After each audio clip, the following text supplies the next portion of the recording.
Hello and welcome to the first ever Dog and Thimble podcast.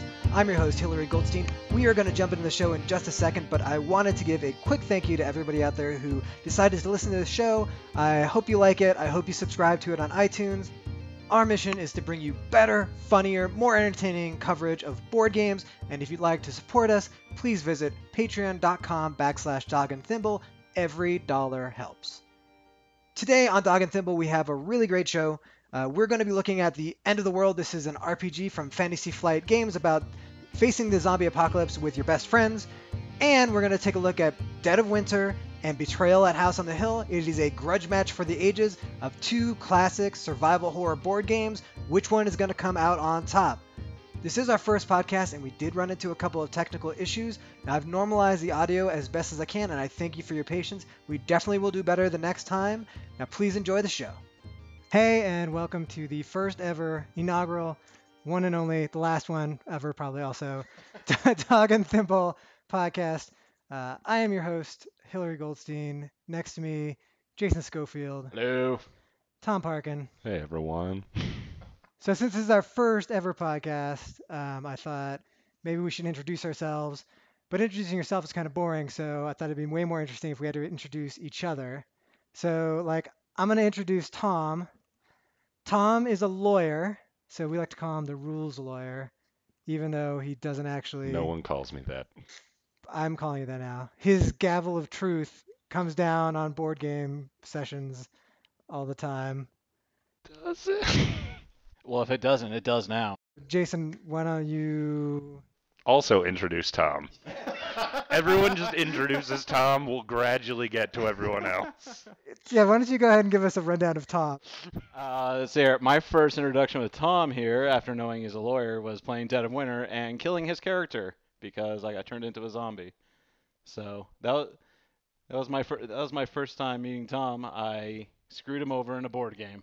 Yeah. And we've been friends ever since. Have we? I don't know. So, Jason, tell us a little about yourself. A little bit about myself. Let's see here. I schlep coffee for Starbucks, hopefully not for too much longer. And I play board games and a lot of video games. And some people might know me. I used to work in customer service at Netflix, and I think that's mostly where I became internet famous. So another way to know a little something about each other is why don't we go through a little something I call your 5 favorite games of all time right now. Tom, what are your 5 favorite games of all time? All right, so my top 5 games of all time, definitely Monopoly number 1, Life number 2, Chess number 3, Uno number 4, and then Uno at 5, but Uno with like 16 people because Okay. It's an entirely different game. You can't even count it as the same game. It's like a different experience Yeah. when that many people hate each other at once. Exactly, and they're all regretting being there because that's the spirit of board gaming, is making sure that no one is happy. I don't think I've ever played a game of Uno where I didn't wish I was playing Uno. Yeah, I think it's kind of cool too. If you think back to all of our old games we played when we were kids, they're basically, the theme of all of them is like fuck over your brother and sister, right? Things like sorry is just like literally in the name. It's just like tough shit, right? It's like Monopoly is just like, is literally being like, you could be like a jerk, guy who's rich, and this is what you do to people. You make them destitute. Like, oh, you can't pay me? Well, I guess I'll just take all of your property. And also, you're gonna have to give me your thimble that you use, and you're gonna have to use the race car now. Or you're gonna have to use the iron. 'Cause I'm a real No one jerk. wants to play with the iron. Yeah. Oh, I'm gonna be the iron. Yeah. If we had named this podcast "Dog and Iron," nobody'd be listening. That's the punishment if we do badly. Everyone writes in and says, you don't get the thimble anymore, you don't get the dog, you're stuck with the battleship and the iron. There you go.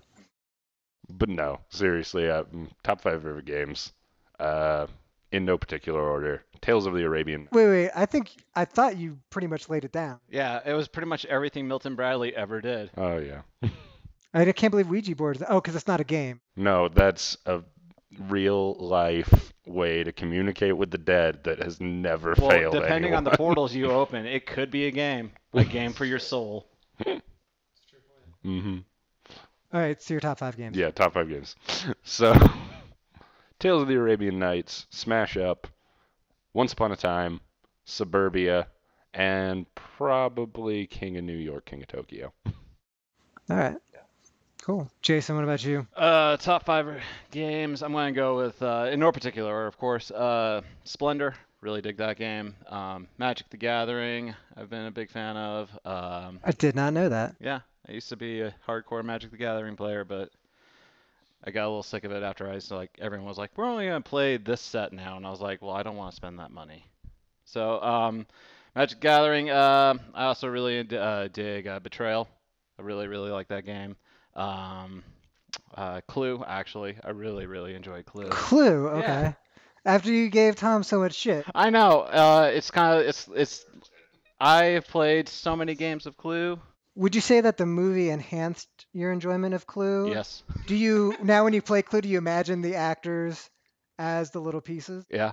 Actually, on Twitter, I follow someone, and they posted a picture of them watching Clue on the TV, and the kids at the were on the board game, going through room for room for the pieces that and like playing the movie on the board game. So I'm up to one more here. Hmm. I'm gonna go with Small World. I really dig Small World. All right. Huh. Cool. For me, I would have to go with Splendor. I do agree with you there. Splendor, I like quite a bit. Um, I'm also a really big fan of Star Realms. If you haven't played Star Realms, it's just a two-player deck building card game where it's like you're basically fighting in the space places. Boy, man, that's tough. I'm like the worst at picking. I don't know why I came with these topics. I can't. Yeah, you're the one who came up with them here. We didn't earn the top 5. Okay, so the truth is I've only ever played 3 games. So I just wanted to be cool. All the kids were starting board game podcasts. was talking about board games. Well, when you get old, you can't play video games very well anymore. So I was like, well, what can I do? I can still roll dice Poorly. poorly. I can tell you my top 5 games I'd never want to play again. Number one, I'm going to say is Talisman. No, we've got to save that for another episode. We're blowing our load way too early. It's true. Well, I just assume that they're going to shut off the lights at any moment.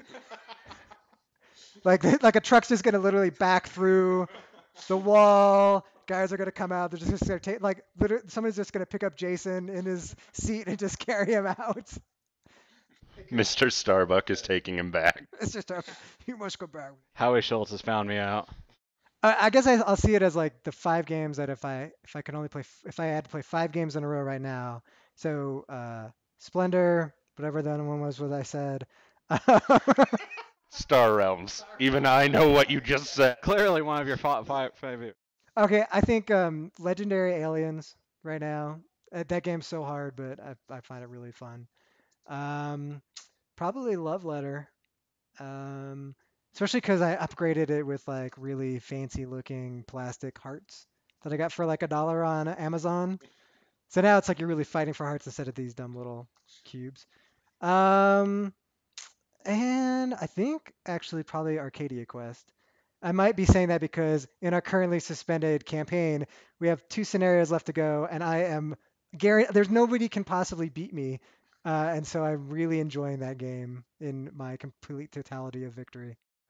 I had a sword once, so that was the extent of my success in that game. No, it was good. Yeah, no, I totally had a sword. And I'm going to say that I've done well in that game, and I am not being a dick in most of that game. Like there are certain people that we play with who are of the female gender whose names I won't mention, but some of them are a little bit aggro in like attacking other people when they could be attacking monsters or completing quests, but instead they're like, "Oh, Tom's here. I'm going to go kill his character." In fairness, I think that's basically anyone's goal when we're playing. It's just, Tom, no one likes that guy. I mean, I picked up on that first I time. know. Sure. Well, I just always assume you're up to something because you're a lawyer, and lawyers can't be trusted. I learned that from reading a lot of John Grisham novels. My biggest concern, honestly, is because you're a new lawyer. You only got past the bar a couple months ago. Yep, October. Here's my big concern, Tom. I've seen like The Firm. I've read a few John Grisham novels while I'm sitting on the beach when I lived in San Diego, and they all can run. They're all tasked with running. There is not a John Grisham novel where they don't have to, at some point, run for their lives. And to be honest, Tom, you're tall and you got like the long legs and stuff, but I'm woefully underprepared. I think so. But we're going to get back to questions about being a lawyer later on in our viewer email section. Sounds awful. That is not what the people came for. All right.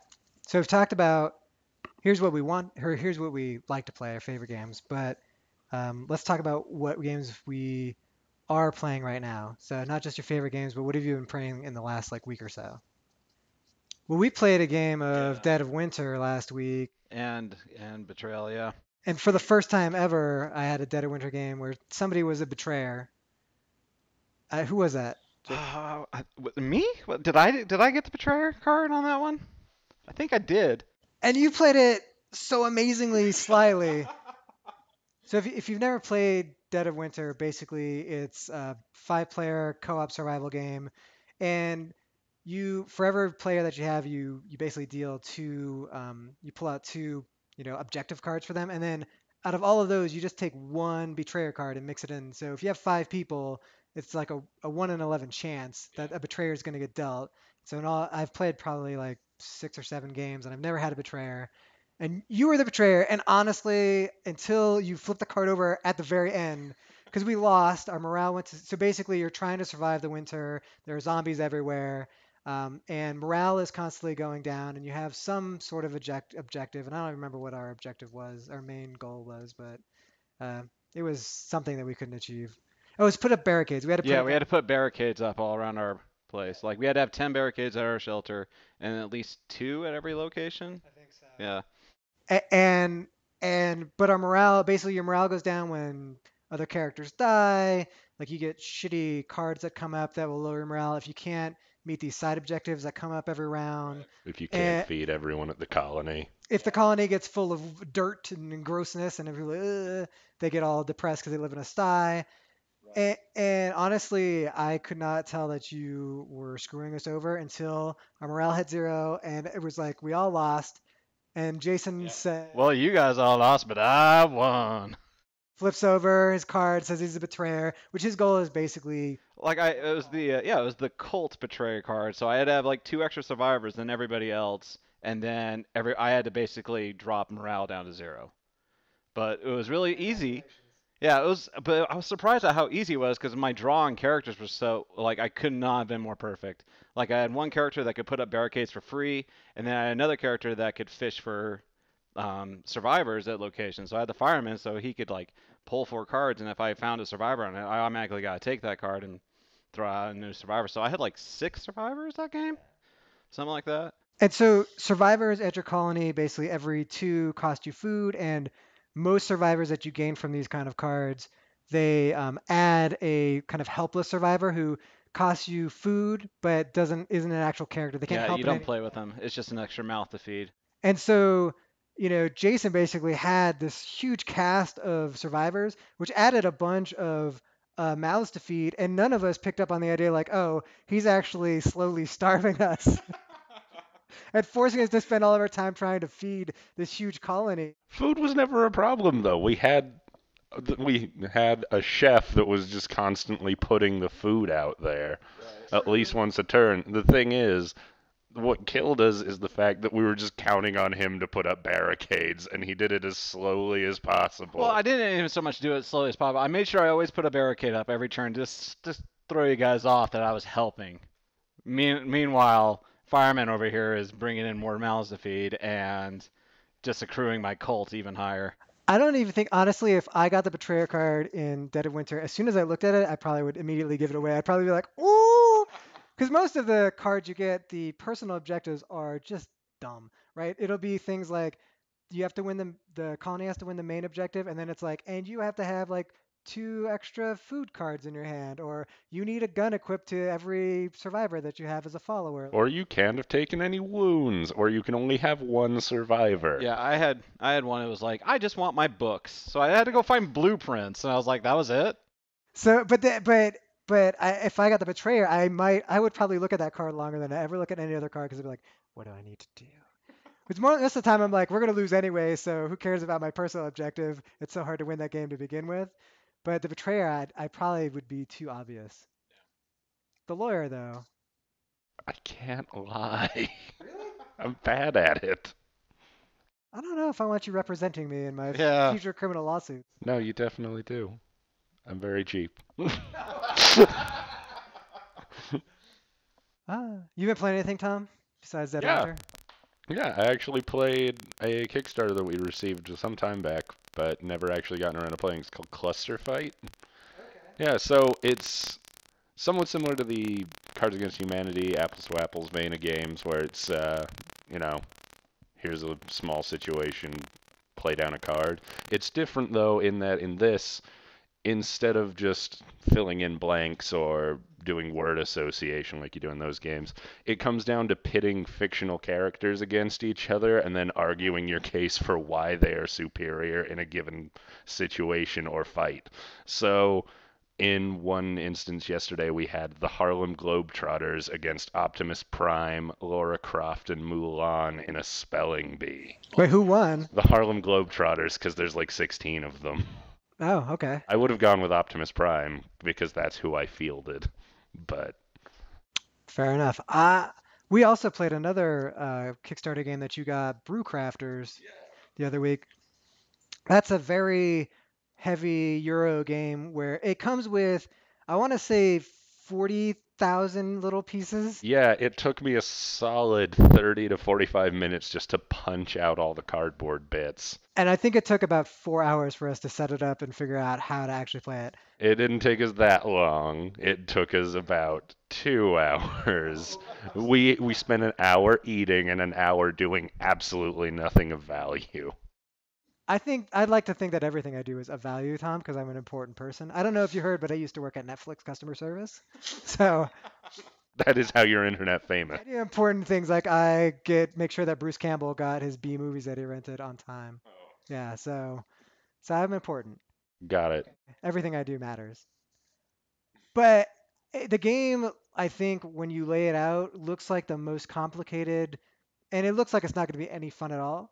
But it's actually very simple, I think, once you start playing it, and it was really fun. Yeah, it's super like intuitive once you actually start getting into it. Yeah, so the game is basically that we're all beer brewers, and we're basically trying to. There's a randomly set number of different types of ale that are put out on the board, and we're basically trying to grow or get ingredients. And each type of beer has certain ingredients in it. So it might be like, oh, needs like one coffee, two spice, like an apple, and And some malt. it's a malt, right? Yeah. And so once you get all those, then in your phase, if you put a worker to brew beer, you can actually spend all the ingredients you have to start making the beer. And so there's rewards on whoever brews a certain beer first and stuff like that.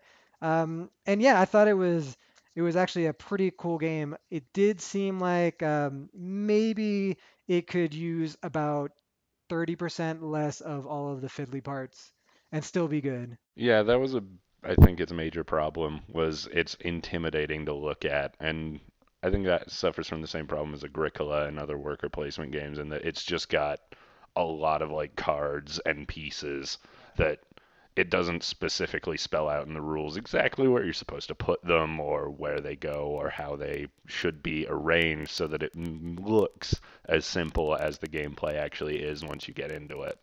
Yeah, and it takes a little while because like one of the actions you can do on a turn is there are people that you can hire that do certain stuff for you, but it's really like everything that you do costs money. So if you build a new building in your factory that does something cool, like it's like a new tasting area or something like that, it's still going to cost an extra dollar or $1 million, whatever it is. It's $1 at the end of every season, basically, for anyone that you're bringing on. Yeah, and so yeah, any person that you hire, they might give you a bonus, but at the same time, like, and the bonus might be every time you gain two normal ingredients, you get like a third one for free. But that person every season costs $1, and there's 4 seasons in a game. And the really messed up part, which makes me go like, I'll never become a brew beer if this is true, is that the messed up part is if you can't pay, you have to take these debt cards, which come at $2 a pop. Even if you only owe $1, you still have to take a $2 one. And then these kill you on victory points at the end of the game. I actually won, but I also had the most debt. And so it was like you are very successful and also you are going to debtor's prison. So congrats, but you can have a beer on your way out. So let me ask this question. As far as components for the game, Brewmasters, is that what's called? So Brewmasters, Fortune and Glory. So Fortune and Glory has probably nicer components because they're like plastic and well crafted and honed because it's a big company. All cardboard and like little cubes Yeah, for there's markers and stuff. some But small wooden cubes and then a couple of meeples. yeah, but and it has the first thing I've ever seen where so each person picks a different colored meeple and it's like there's black and pink or whatever. But one color is just unvarnished. It's like so it's just got no paint on it at all. It's just plain wood and it's really and it like is even a little bit rough and it's just like it's They kind of rushed it into it's production. kind of They went, we've only got 1 day to ship and we've got these meeples to paint. We don't have time. They'll be fine unpainted. it's like that mix of like it's you're like kind of both like that's really cool, but you're also like that's really cheap and shitty. Yeah, Fortune and Glory is definitely like I think you open up the box of that. Like even when you get it, it's just like they're like it comes with 40 billion pieces. Yeah, advertised as over 165 pieces, and you're like, I think I want that game to be the coolest game ever because I think it looks cool. The board's cool, the pieces are cool, but it's not cool. it's so It's complicated. so unnecessarily complicated. Is it Brew Masters or Brew Crafters? Brew Crafters. It is like the kind of game where there's so many pieces and they all look so unappealing. The art's not very good. It's so unappealing looking and it just looks so complex that like honestly I would never in my life choose to play it. But since they invited us out to play it, I was like okay, we'll give it a try. And at first when we first started, I was even like, but to be honest, like it ended up being a really really good game. So I'd say it's kind of the opposite. But I'd like the best of both worlds. I'd like it to be like little beer bottles and stuff that come with it and having instead of little wood blocks like have things that actually feel like they represent the different like the wheat and Well, we could always go out and buy just a bag of coffee and toss that in its I place. like that. It'll make the box smell delicious when you open it up. Well, Mr. Starbucks, if you're listening, we totally would be fine with you sending us some free coffee. So I also went to something called BryceCon this weekend, which is in Bryce Canyon, which is in southern Utah. If you ever see pictures of the cool desert in Utah where it's like got those weird arches and it's kind of all clay looking, that's what Bryce Canyon is. And this is the first time they ever did the convention, and it was a really nice group of almost nobody. It was a very tidy group.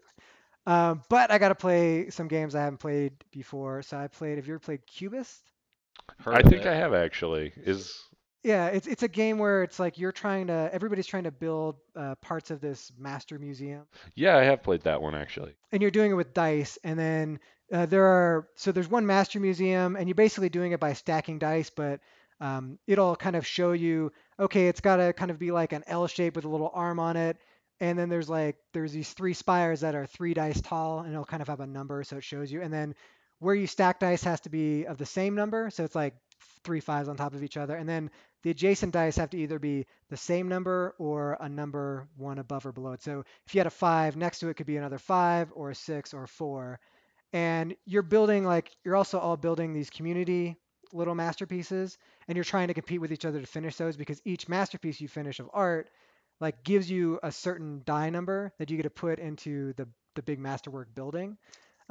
It's really pretty cool. Like I thought it was a pretty fun game. So it's called Cubist. Yeah, no, I really enjoyed that the one time I played it. I was absolutely destroyed, but Oh, I was the super worst. fun. Oh, I was the worst because I have the one thing I can't do is anything spatial. So honestly I was constantly building stuff and then I'd look and be like, what the fuck am I building?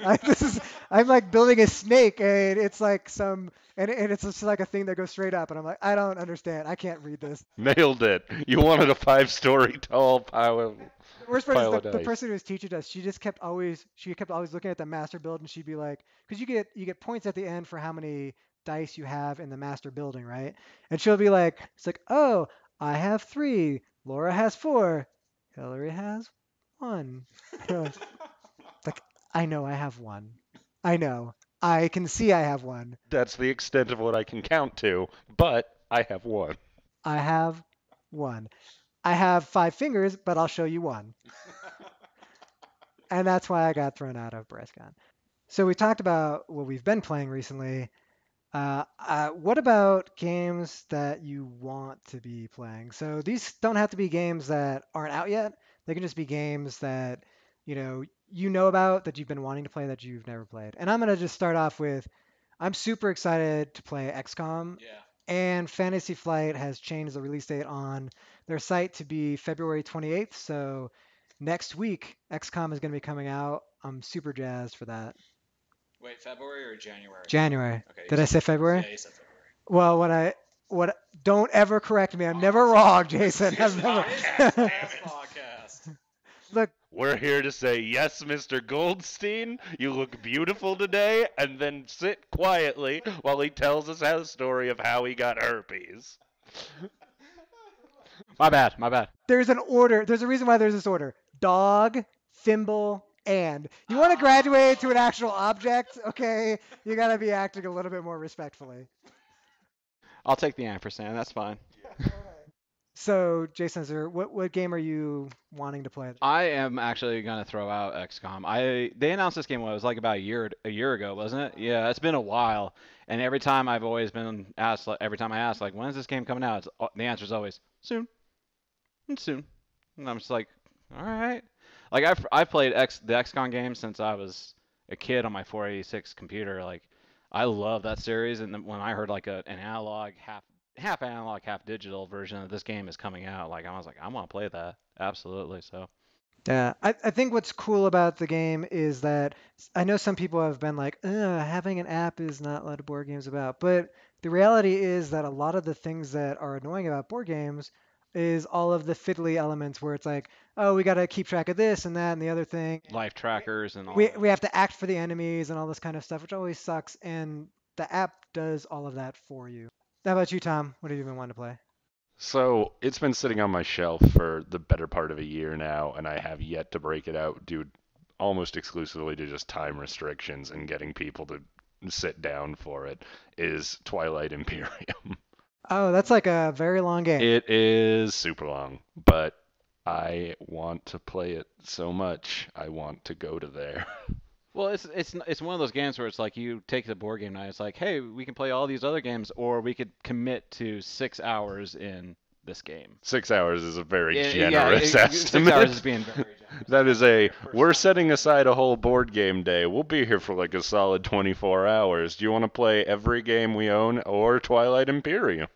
So a game that I used to play in college was Axis and Allies, and depending on who you play with, Axis and Allies can go on for a really long time. This is like original Axis and Allies. I think they changed the rules and made them way more complex, and the game's actually shorter now. But old school original Axis and Allies, like we could play it for like 5 hours sometimes. And so we would do it where we would basically get out of school, we'd go to my friend's house, and it was like a dining table he never used. We just set it up and we just played for like a half an hour each day, and we just played over the course of like a month. So I would say maybe you do it where you're like, we're gonna play Twilight Imperium for like 2 hours, but we're gonna do it for like a month, and we're gonna basically come back every Saturday, whatever, and play for 2 hours. Yeah, that's probably the way to go about it. But even then, you got to get people to commit to 2 hours every Saturday. Tom, do you ever do this? Because I do this, and when my wife sees me doing this, she gets really sad for me. Sometimes I look at all the games on my board game shelf, and I just start looking at all the ones that we've never played, and then I start to kind of make this face. For those of you who are listening to the audio only podcast, allow me to give you a somewhat of a sound picture of it. Hillary's face droops, his mouth goes slack, his eyes start to get watery, like Steve Buscemi's eyes are all the time. That's pretty accurate. Yeah, that was pretty good. Yeah. You can't hear it, but there's actually like a really low sort of crying whine, like that in the back of my throat as well when I do it. Do you get that though, Tom? Because you All have the a time. lot of games. We have so many games, and I think I was counting through them the other day. Uh, the larger percentage of them have gone unplayed, and admittedly, a lot of them just arrived because Kickstarter, but Anything else you guys are looking forward to playing anytime soon? there are many things, but I think we can save that for a later podcast. There's not going to be another podcast, Tom. the, the, The FCC is going to kick down the door at any moment, and it's going to be over. You said the fuck word. So many. I said the fuck word. Regulating podcast now. I said the fuck word so many times. One game I kickstarted that it says February that on their Kickstarter page, like I should be getting, but I don't know. When was the last time you guys actually got something on Kickstarter that's actually came on time? Never. Exactly. Monster Mansion. Oh, I remember this. Yeah. So it's like it's a dungeon crawler that's like kind of built up like Betrayal, but it's like like if I had to take two games to like say what this is like, it's like Munchkin mixed with Betrayal, almost like. But I mean, it looked really cool and looked really promising. Who knows? For all purposes, it could be shit. Yeah. Review incoming. Yeah. Sure. I mean, Undead Viking said it was a fun game. He did a little video of it, so we'll see.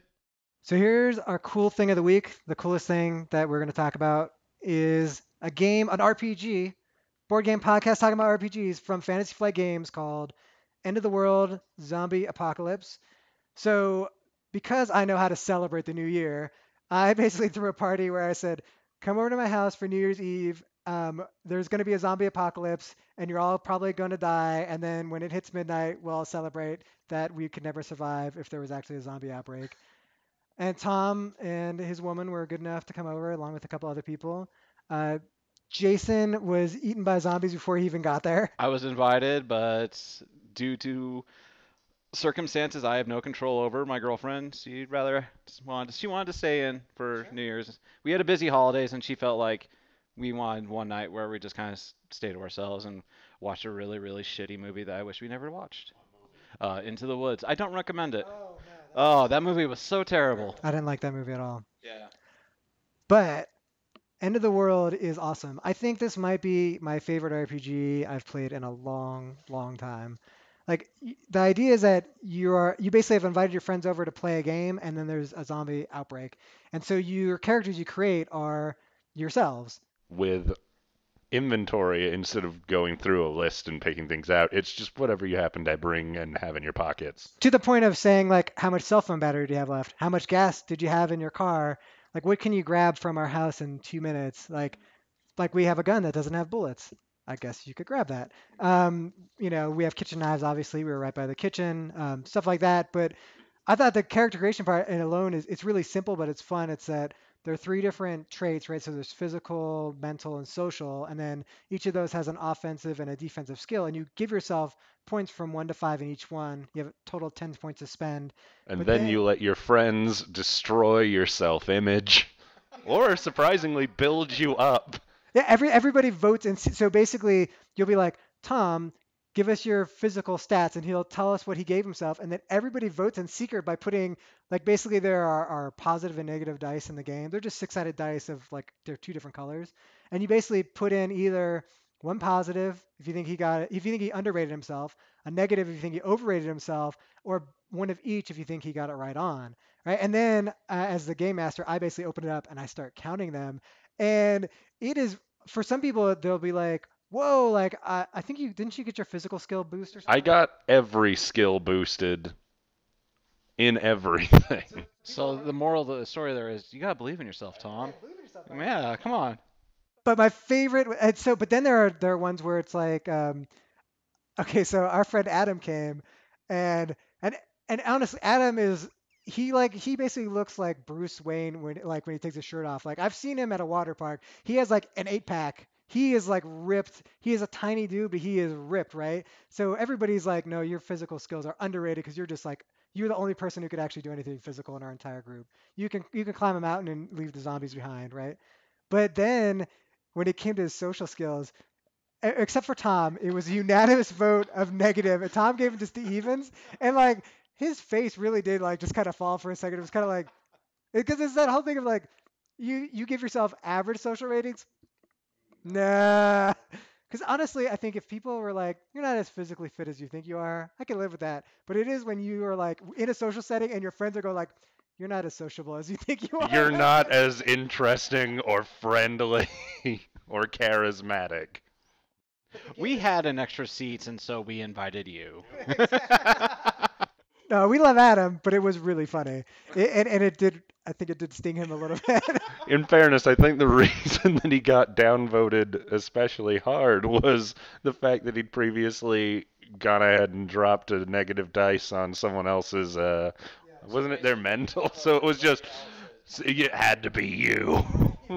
It was a little it's a little hurtful, but once you have your characters created, which doesn't really take that long, the game starts, and honestly, the as a GM, like this is not something where you open it up and there's this big monster manual and you have to make these dungeon crawling scenarios and there's like movement rules and all this kind of stuff. This is a total free form narrative game.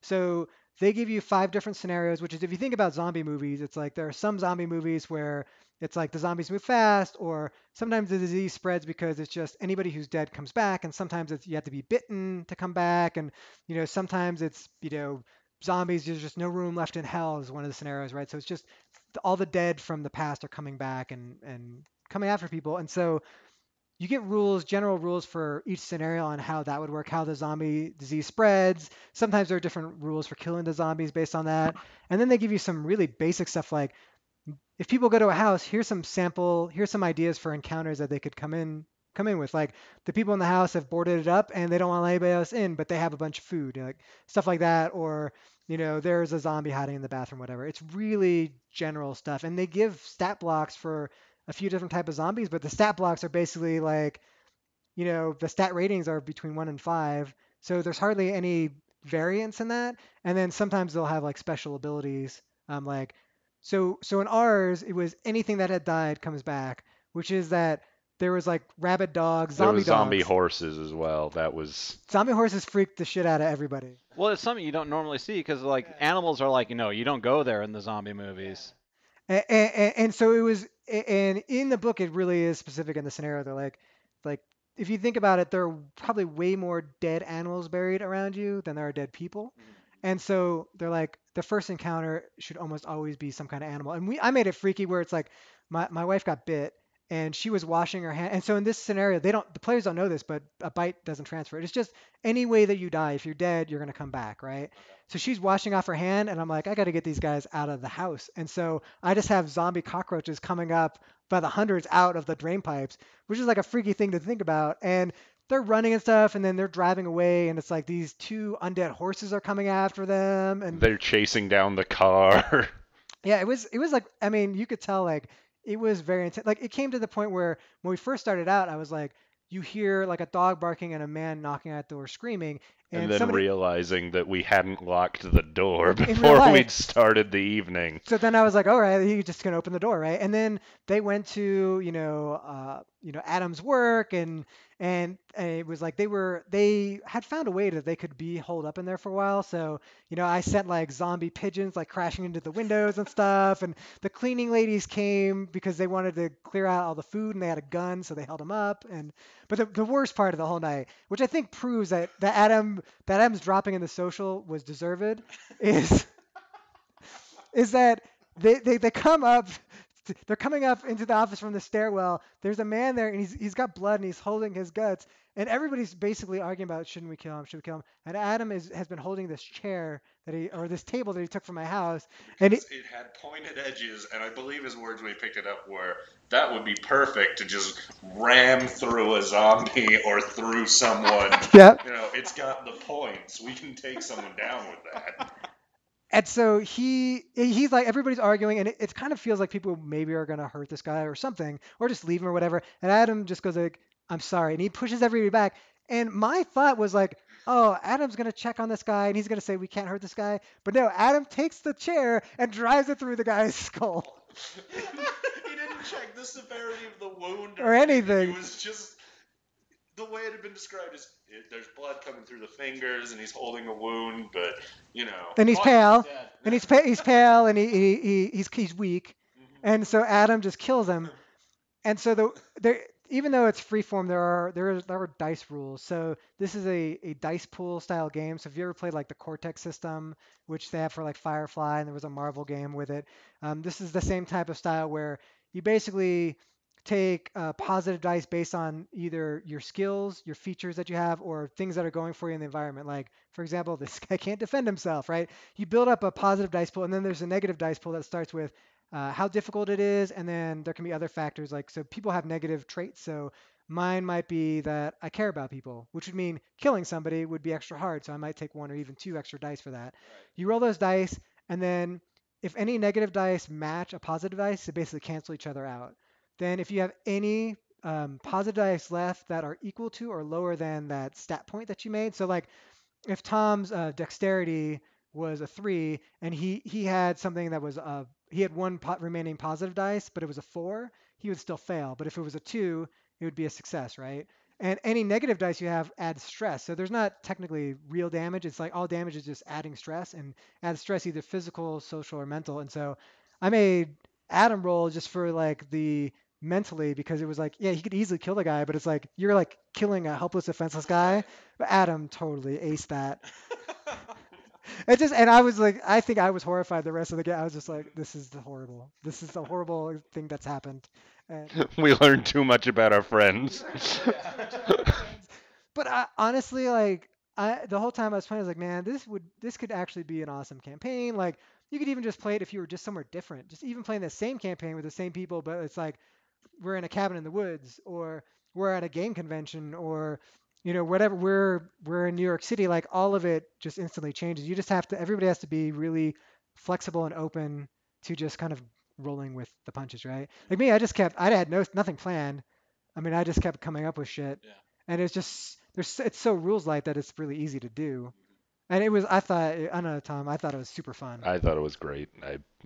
Yeah. I loved it. I got to stab someone who With a was a sword. zombie with a sword, and we had to trap them in a blanket because apparently that's how you go about zombie hunting. Pro tip: always trap them in a blanket. They are too weak and feeble to claw their way through cloth. True story. That's also how Tom catches his girlfriends with a blanket. Yeah. All one of them. What's exciting too is so there are 5 different scenarios. So it is also that even if you played it before, you still have to figure out what are the rules of this zombie apocalypse. And that even making a mistake in that could be very deadly. For my wife, Adam just kept looking at her because she had been bitten, and nobody knew if that's what turned you. So I kept waiting for him to try to kill her when no one was looking. Yep. And up until that point, we'd only seen zombie animals. We hadn't seen a zombie human That's at that point. true. Yeah.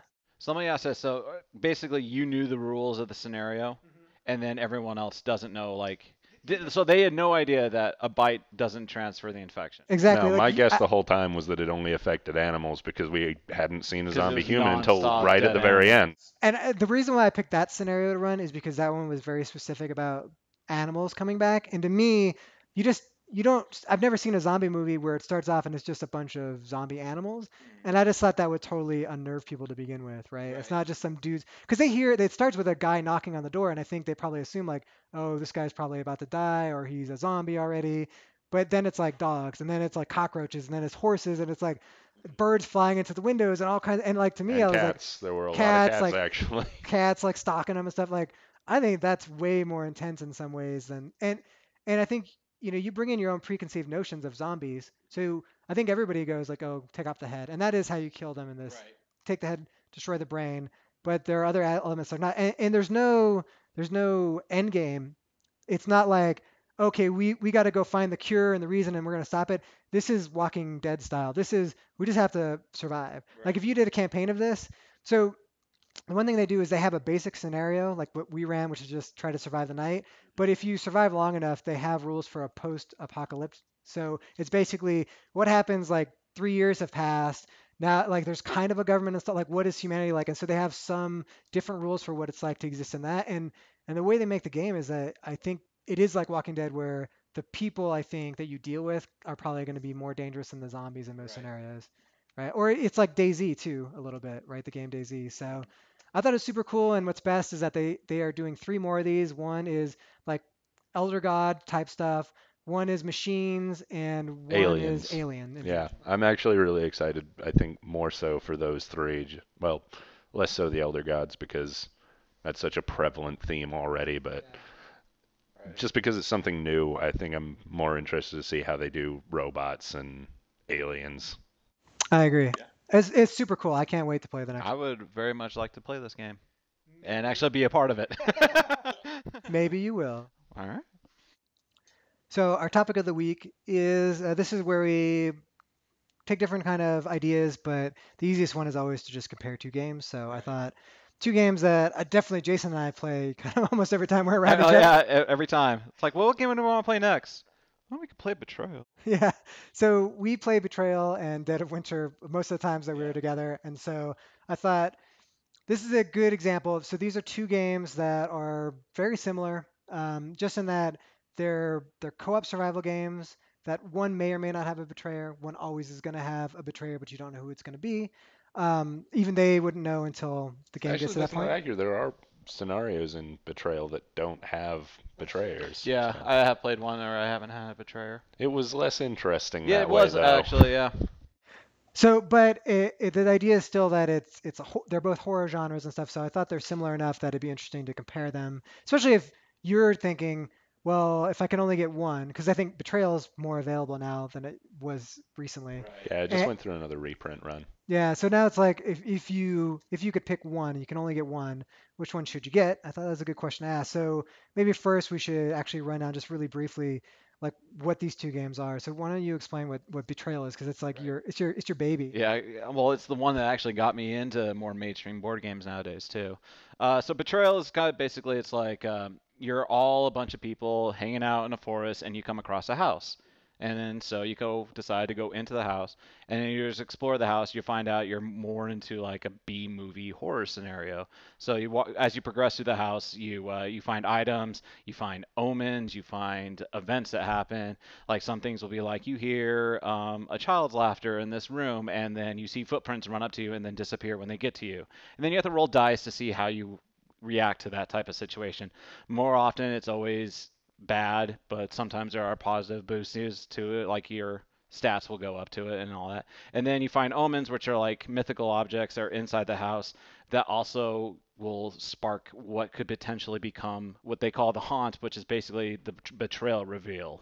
Yeah, so the haunt happens, and then you look at basically like with the omen that you picked up, the room that you're in, you read down a list of 50 scenarios, and then you find the scenario that you're in, and then it'll tell you specifically the haunt revealer is the betrayer, or the person with the most intelligence is the betrayer, or if so and so is in the game, this person is the betrayer. Or the person who likes baseball is the betrayer, which I always thought was the weirdest like selection mechanic. It's like you know how well or who won the last World Series. Yeah, because every character has some weird, like, fun, interesting fact about them. And is it Ox that just really loves baseball and shiny objects? It's not even just Ox. It's like the gypsy woman is really into baseball for some reason. Yeah. Because there are 12 possible characters, right? Isn't it 12? Yeah, so there's 6 characters, and each character has each character has 2 sides, one with different stats than the other. Yeah, and there and like we said, there could be a betrayer. There are a few scenarios where there are not. And then the weirdest part, I think maybe the weirdest thing I've ever seen in a game is that the betrayer goes to another room, and then the survivors go in and stay in a room, and they each have different books, and they have to read through them, and there's different stuff that they know. And it's very rare that you see a game that's like separate for a while you figure this out, and the rules start to change. It gets a little wonky, but then it's really just the survivors versus the betrayer, and they each have a goal to win. Yeah, and the really cool thing about it is like and when you first start the game, you're just exploring a house, and then when the haunt happens is when the story happens. Like it gives you a specific like here this is going on, and you heard a scream in the next room, and then so the betrayer has their own story, and the survivors have their own story, and you have no idea what's going on between the betrayer and what's going on between the survivors. So.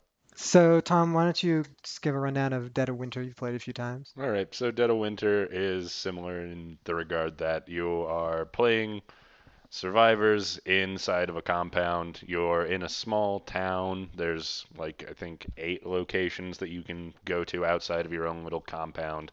Um, so throughout the whole time, you're given at the very beginning of the game a specific set of uh, goals that you have to get to.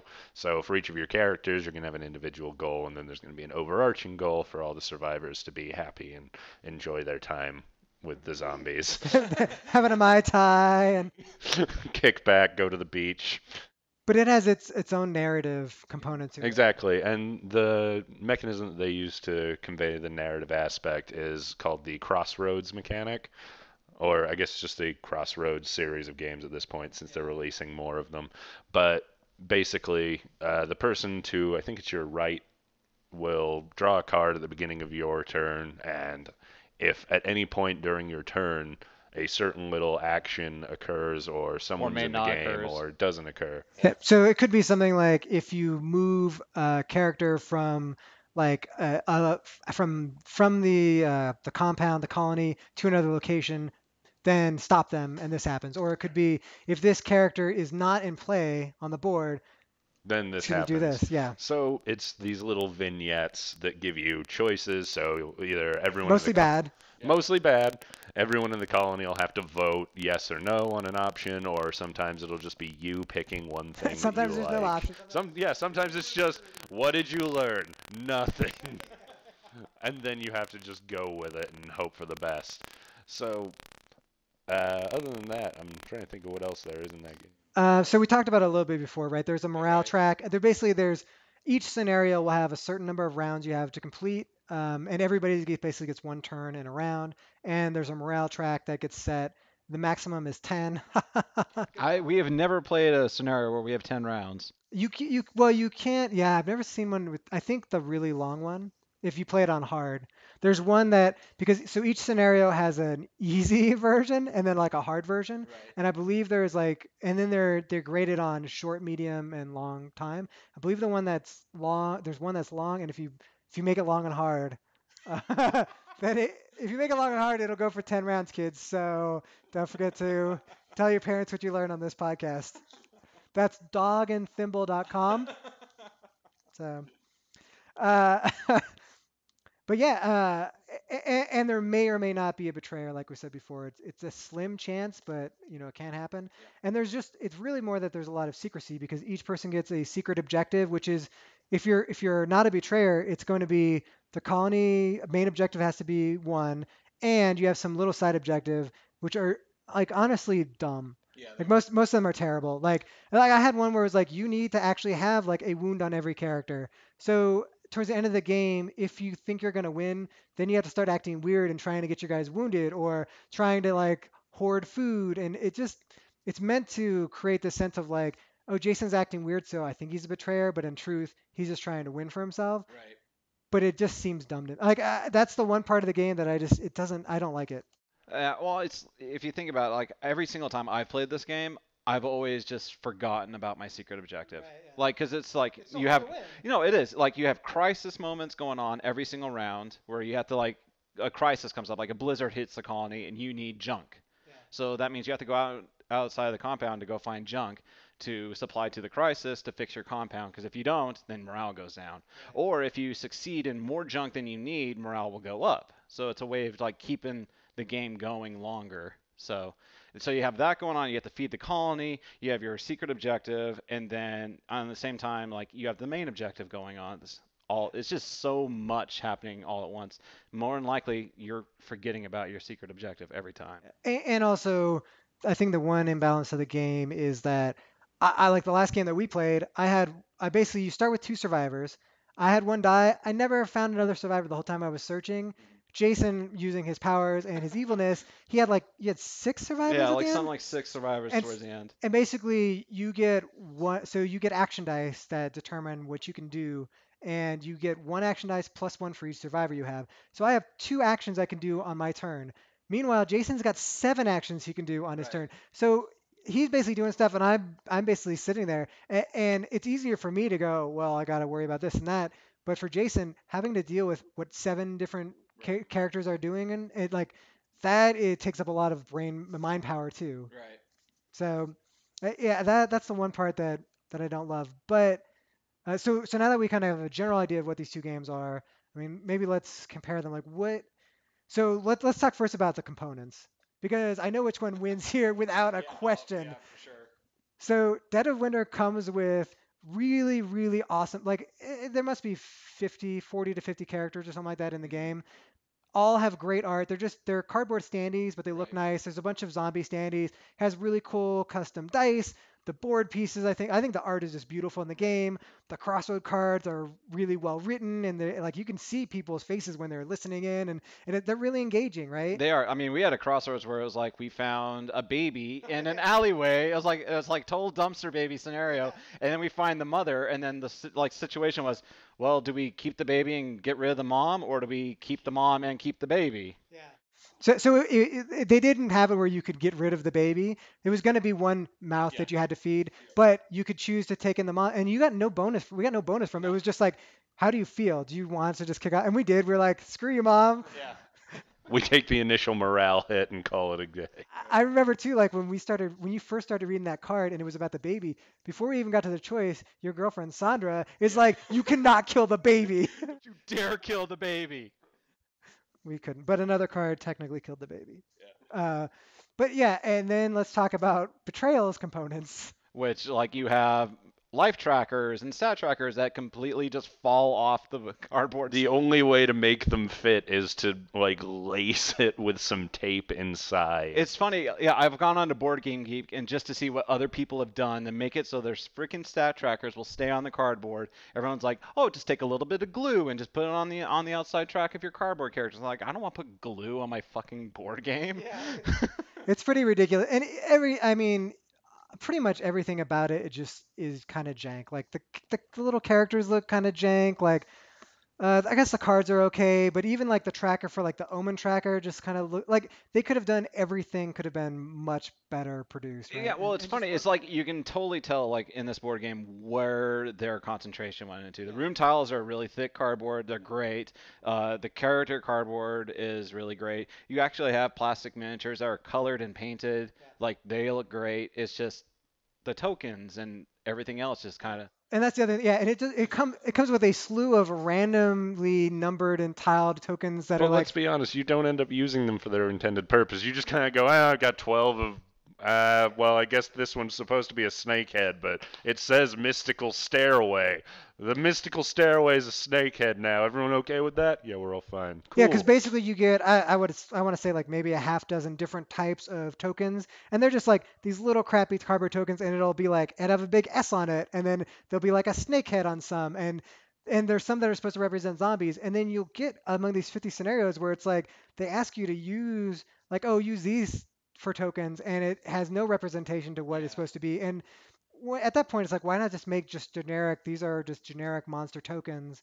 And why not even make them just here's like a set of like 10 generic monster figs that you just use for everything. Sure. Like it just makes it kind of messy. But it is a real shame that you can't actually track your character's abilities because as soon as you touch anything, the dials just slide off. Right. And basically your bear Even a bump in the table, like it just completely fucks up your character stats.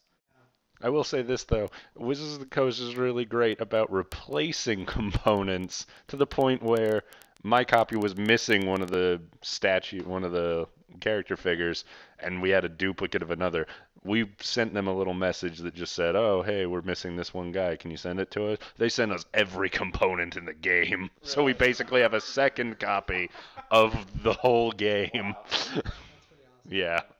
And that's another thing too. Is like I don't think they've really changed a whole lot up from the second and the first edition. They Like, added a couple more things. Yeah, a couple more things because like in the second edition, that's when Wizards of the West Coast came in, bought out this company and took over, who also run Magic the Gathering, and recently, also not too long ago, they've taken over D&D as well. Yeah.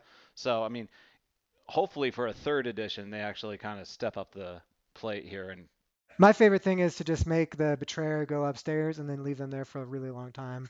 And we're all like eating pizza and stuff. And they come, you guys ever coming out? We're still strategizing. Go back up to your hole. Well, what I loved, especially about our last time playing, was so Tom was the betrayer and went downstairs, and we're upstairs strategizing, and Tom's downstairs. And then Tom comes back up with his betrayer tome and a big yellow notepad, and then he sits down, and we're thinking like, oh shit, what's going on? So he's like, I need 5 monster tokens, and we're like, okay. So we gave him 5 monster tokens, and then he's like, okay. And then he starts writing, looking at his yellow pad, and he's like intentionally like counting, and he's just like, okay, I think I know what's going on. And then we're playing, and then at the end of the game when we defeated him, and he puts the rule his yellow notepad back down. He's got a gigantic 9 just scribed into the pad. So I'm sitting here watching Tom, and I'm like, I know Tom is an avid game player. Like he's got this methodically planned out.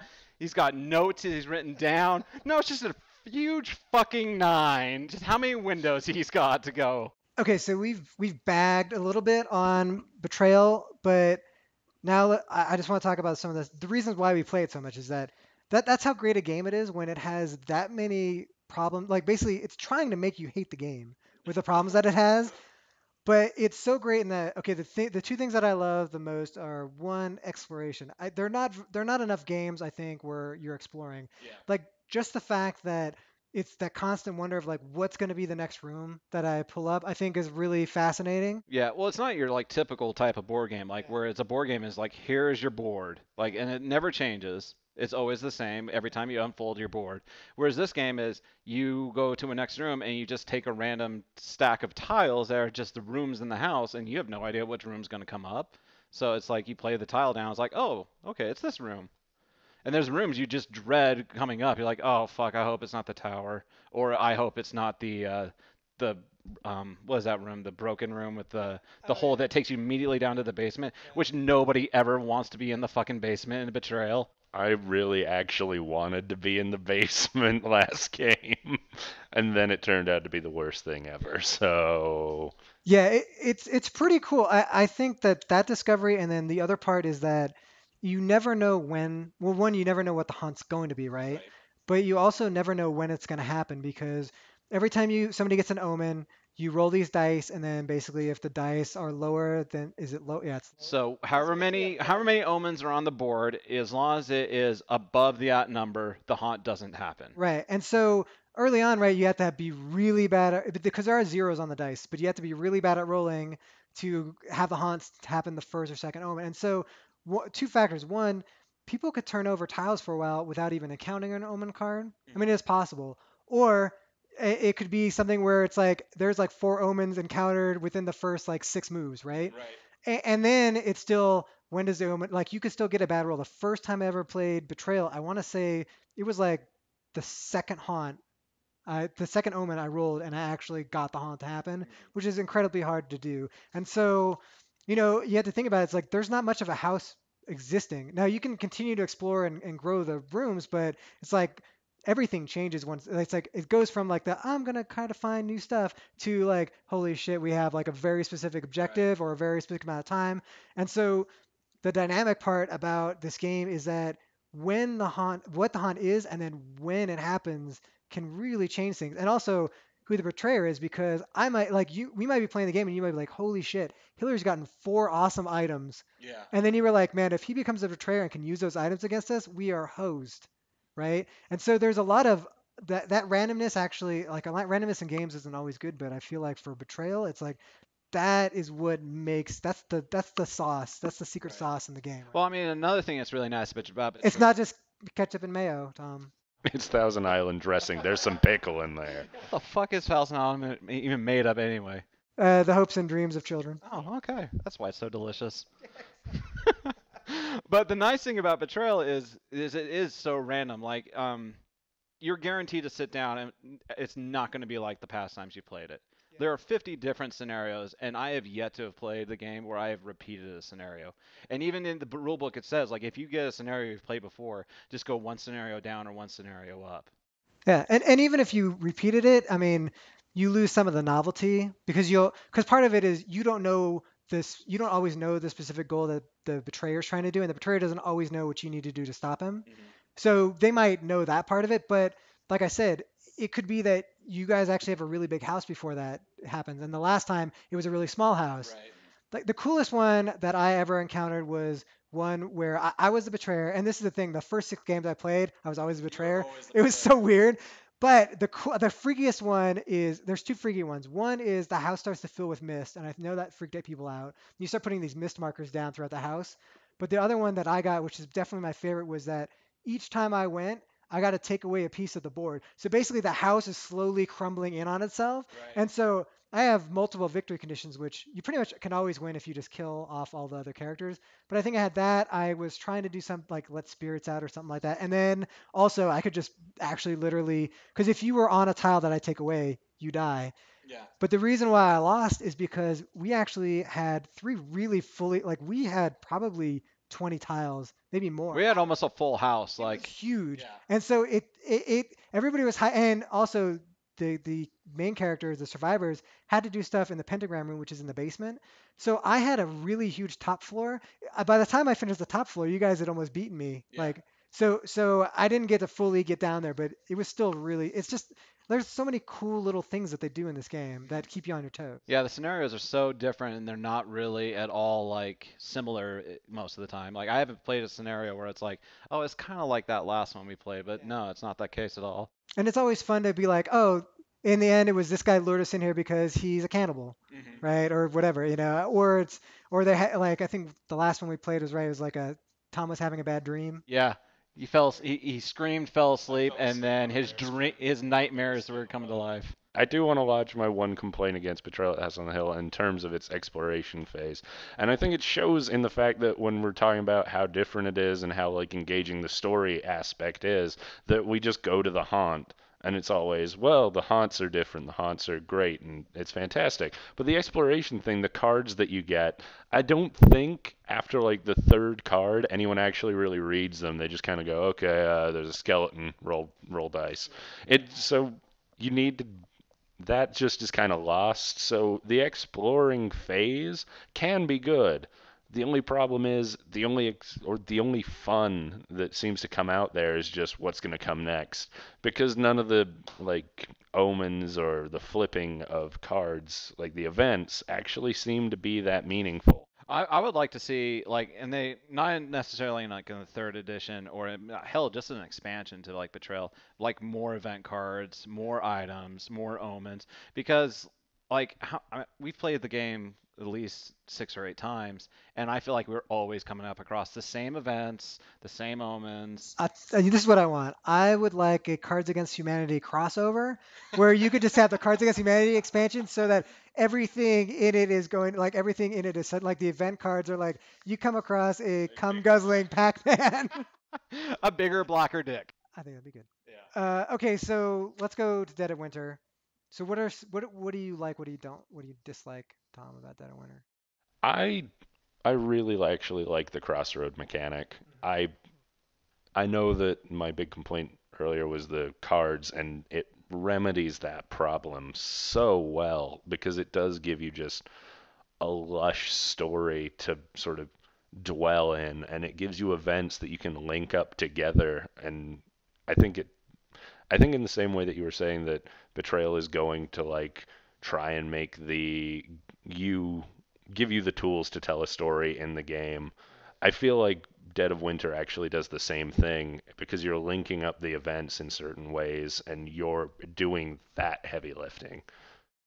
The only thing is that one of my problems with the game. So I've already said that I have a problem with the secret objectives, but I feel like the crossroads, it's like basically the betrayer and his goals really are almost disconnected from the experience of the rest of the game. Like I understand like he's got to destroy the colony. One, you could literally do almost nothing and chances are the colony is going to lose anyway because the game is fucking hard, It right? is.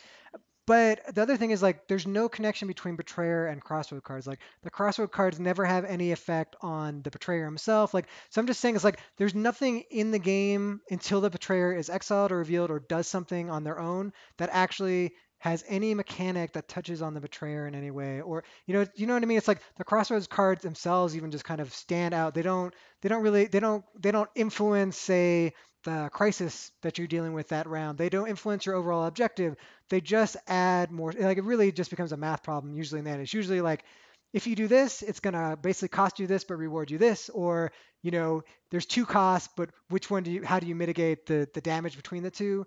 But there's actually not, even though there's a great narrative on the cards themselves, like to me it's like it is kind of missing some kind of actual fluid connection with how you play the whole rest of the game. Because the crossroads happen is exciting, but then you just go on playing the rest of the game, and to me at least, most of the rest of the mechanics are kind of like average. Mhm. My main complaint, not my, basically really my only complaint about Dead and Winter is I just feel like there's just too much shit going on all at once, all at the same time. It's like I got the like I said earlier, you got the crisis, you have the main story, you have potentially a betrayer, you have to find items, you got food like mouths to feed, and you got the crossroads cards. Like I feel like if you just took the secret objective out of that game and like maybe like I don't know, just some way of like putting like you always have a betrayer, or maybe like you think you might have a betrayer but you just don't. But it's just I don't know. I feel like if that aspect was taken out of the game, like it wouldn't be affected really. Yeah, because I feel like part of the idea of the secret objective is one, it's to create distrust, right? Right. Why would this person be doing this? Maybe they're the betrayer, right? And there's a lot of secretiveness in it that I do like in the game that Mhm. does make it kind of like what's this person up to? But I do feel like there are crossroad cards so there are crossroad cards where the whole group votes, but there are crossroad cards where the person who gets it is the one who chooses. And sometimes those decisions can be selfish. And I don't think that that has to be motivated by, oh, he's the betrayer or oh, he has a secret objective. I think sometimes it's just this helped me in the game, Exactly. right? And I still think that for the secret objectives to work, the game has to be way easier. Like it has to be, we're gonna win, we're gonna get the main objective like 50% of the time, right? But because then it's like I might end up accidentally sabotaging the objective because I'm trying to make my own personal victory, right? Whereas honestly, like we're so busy trying to just even complete the main objective that who has the time to even worry about, oh yeah, and I gotta Make have a sure that weapon I've on only got everybody. one survivor, which Yeah. makes it impossible if you're just like, oh, I can't pick up another one. Now I've just got to go out and kill them. So it's just moving and hoping you roll poorly at that point, just so Yeah. you can get a personal victory. And the easy thing is Well, you could honestly, always kill one of your own characters. You can kill your own I guys think you in can, yeah, yeah. you can't. That's why because one of my favorites is what's the name of the guy who plays Santa? He's the Oh, mall Santa. Forest? Yes, Forrest something. Forest Plum? Forrest Plum. Yeah. He's a mall Santa. He's awesome, and he actually is his special. So everybody has a special ability. His special ability is at any point you can basically exile him, get rid of him from the game, and morale goes up by one because people hate him so much. He's such a downer that the morale improves when he's gone. And I do think there's a lot of good, more than betrayal. There is real cooperation in the game. Mhm. Like there's actually like, hey, can somebody needs to clean out, the trash or we're gonna lose morale, and I don't have any food, and somebody else is like, oh, I can give food to the group this turn. Don't worry about it. Like, but in betrayal, it's really we're all doing our own shit in the exploration mode. Then the hunt happens, and sometimes we have to collaborate, but oftentimes it's still just like everybody doing their own shit, Right. right? And so I would say Betrayal is cooperative, but it's not a true cooperative game. Like Dead of Winter, even though it has a secret betrayer sometimes, like is definitely much more of an actual co-op game. Like more like Pandemic, where one person just tells everybody else what to do. Well, Why are you looking at me, Tom? because you tell everyone what to do all the time. It's true, and we never win. Also, that's the only reason I'm on this podcast. I'm not telling my own opinions. You're like, here's your script, memorize it. I've done very well up until now. All right, so if you could only play one of the two games, Dead of Winter or Betrayal, you want to tell somebody this is the game that I would own if I could only buy one. Tom, which one would you want? I think I've got to go Dead of Winter just because it's a more complete game throughout for me. yeah. I would definitely go with Dead Winter as well. I feel like there's enough replay value to Dead Winter that just every single time it's not the same scenario. And do you get to choose like you get to choose your scenarios, don't you?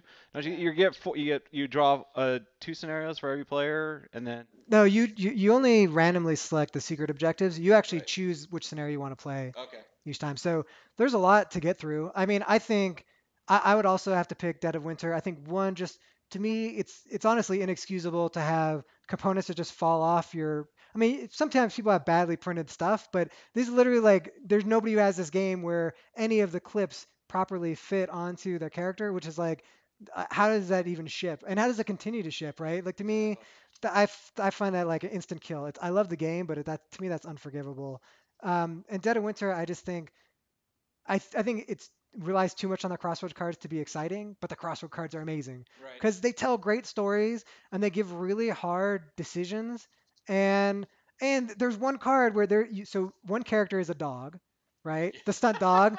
Sparky the stunt dog. Let's talk about Sparky. Sparky is amazing, and Sparky's a stunt dog, and he can kill zombies, and he can search and stuff. And Sparky has one card in there where if Sparky is out, like he basically, you have two options, and both options are good. And I think one is basically he kills 8 zombies in the colony, like he just goes on this crazy rampage. And another one is like he just gets a gun and just goes around shooting zombies from now on. Not to mention, you can physically equip the dog with a gun. And so the shotgun will kill 2 zombies every time, which is just hilarious if you have the dog and you're like, I'm going to kill those 2 zombies with my shotgun. It's great, and I think it's the other thing that's nice is if you're willing to print, like pay the money to print your own cards. If you go onto Plaid Hat made Dead of Winter, if you go on their site, they actually have a thing where you can basically enter in all the text for any Crossroads card, and they basically will give you the graphics for it, and you can just go to a printer and have them printed out. So you can make like more Crossroads cards if you want. You can make personalized ones if you wanted to. So yeah, that's awesome. I didn't know you could do that. So I think it's cool. I think it's super expandable game as well. And I think it's really easy, honestly, to just have house rules that negate the secret objectives. Because you can still deal out secret objectives and have a betrayer in there. And it's just like the betrayer's goal is always just going to be destroy the colony, right? Ultimately. And the other people are just survive whatever the scenario is. And I think if you just did that, I think a lot of my complaints about the game would probably go away. Yeah. Cool. So there you have it. Dead of Winter, unanimous choice over Betrayal at House on the Hill. Also, Betrayal at the House on the Hill just has too confusing of a name. I don't think I've ever gotten it right. Well, how many people do you run across and they're like, hey, you want to play Betrayal at House on the Hill? Or do they just say, hey, do you just want to play Betrayal? Oh, I just say you want to play House on the Hill, and people are like, "What?" I usually just call I'm like, "Hey, do you want to go? Do you want to go? Do you want to go play House with me on the Hill?" And people are like, what?" At least you're not telling me you want to go play Doctor up on the hill. Well, I play as the Doctor, Doctor Longfellow. So it's in the game, Jason. It's in the game. So we love when users write in, and even though because they've had so long to do because so. they all love, we have so many subscribers. We have so many people who are listening to the podcast from the future who come back in time just to ask us a question. So basically, this is the first podcast, but know that if you invent a time machine, you're welcome to come back in time and then send us emails. But since we didn't actually have any emails, I asked on Twitter, because Tom is a lawyer, I just asked people if you could ask a lawyer any questions, what would you ask? So if you want to send us in a question for a future podcast, whether it's for a lawyer or just for us or whatever, you can ask anything. I mean, we might not read it, but whatever. It's mail@dogandthimble.com. Pretty easy. Yeah. So send in your questions, and if we read it on the air, we will donate sperm in your honor. So Tom, I got 2 good questions for the lawyer. One, is this a good record deal? It most assuredly is. I'm making sure that you get 50% on the back end. Tom just wanted to say back end. Second question, and I want you to be honest on this. We promise to be honest. Okay. Are you really Daredevil? I can neither confirm nor deny that, but in doing so, I think I've confirmed it. So, You do incredibly well pretending that you can see. yeah, it's all in the hearing. You'll notice, anyone out there, this whole podcast, I've been looking like here. That's the tell that I'm actually blind. What's really special about Tom is that he will bump into things all the time, but he makes it look like he's just clumsy and not blind. And I It's think because it's because I'm 6'4". I've got I never grew into the legs, so it was just like, oh, this is natural. Everyone believes that I'm falling. Well, this concludes our first ever episode and probably last of Dog and Thimble. Way to the go, podcast. guys! You stuck with us. Yeah. You are the real heroes. You the real MVP. The unsung heroes of the podcast. If you can't wait for another podcast, you can go to dogandthimble.com where I have a blog and talk about games, and there are pictures of Vikings on there. There is a picture of a Viking on the site. And if you want to get in touch with us or follow us on Twitter or something like that, you can find me at PLP_Tom. I'm at Miniscof, Minschof. I am at Hill Goldstein, and also we have at Dog and Thimble on Twitter as well. That is becoming active as we speak. So for all of the 0 subscribers we have to this podcast, we also have 0 followers on Twitter, so it should work out pretty good. And then also I want to mention that we did launch a Patreon. So basically we just do this podcast for fun. But we have like 1 shitty camera and 3 shitty mics and 3 shitty people up here. If you want to see us replaced by better, more attractive people, Give to the Patreon. Exactly. So one of the Patreon milestones is that we will hire, if we get high enough, we will actually hire attractive people for 1 episode to basically just sit here and mouth us as we talk. it's gonna be a great episode. Especially for anyone that's only listening to the audio podcast. It's just, they sound way better looking. Yeah, we will sound much more handsome. But yeah, so we want to be able to do more stuff. Like, we're going to try to do video reviews and some other stuff. But right now we have 1 camera. When we have 2, 3 cameras, we'll be able to do more. When we have lights, eventually we want to have, like, instead of this shit, we want to have like a green screen behind us. So the idea would be if we have a green screen behind us, you would be able to send, as a Patreon backer, you can send us a picture of where you game, and we'll actually do our podcast in your gaming room, right? So all that stuff though requires us to get some funding, because right now it's just coming out of my bank account, and since I don't have a job, that really sucks. So if you can, donate a little bit to the Patreon. It's just an ongoing subscription, as little as $1, as much as $1 million, and it's at patreon.com/dog and thimble. So yeah, that was it for our first podcast. Thanks, guys. It was great knowing you. Sorry that our friendship had to end this way. I'm in love with all of you already. Aw, Tom. You really brought that home. Yeah, yeah. Okay.